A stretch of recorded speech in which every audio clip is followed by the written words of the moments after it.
all this energetic fuckery, and there's a precise ritual to end it. So back to what I was saying, have you ever experienced any of these symptoms? Do certain people that you are done with pop up in your dreams?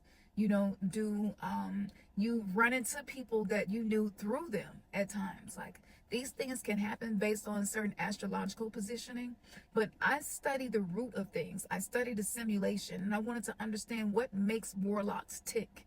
And it was that Klepothic blueprint that I noticed. So in the story of the Garden of Eden, the tree of life was something that they were not allowed to access. There was an angel put in front of the tree of life, right?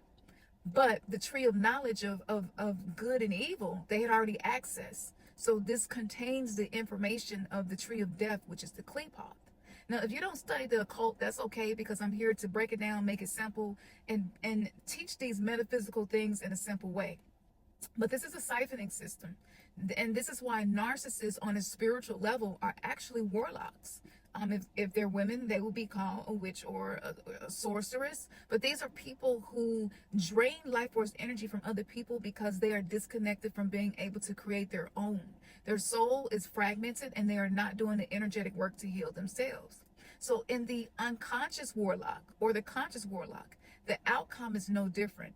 So the rituals that they use is in your relationship dynamics. You don't see them with a cape on, chanting with black candles and cups with communion in it, right? The drinking of blood and the eating of flesh. I mean, just think about these things. This Klepothic tree of death like energy has been taught through religion. It has been also created in entertainment and in music. So we received it from those two directions. We received it through the workplace, career systems. This is like the entire 3D matrix has been set up to drain the feminine.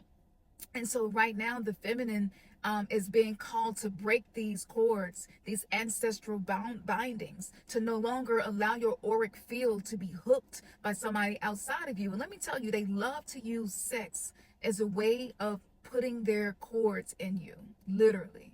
And so this transmute curses into your wombs. If you look at the statistics of women who are dealing with chronic infections and fibroids and cysts, there's an unholy exchange happening on a physical intimacy level.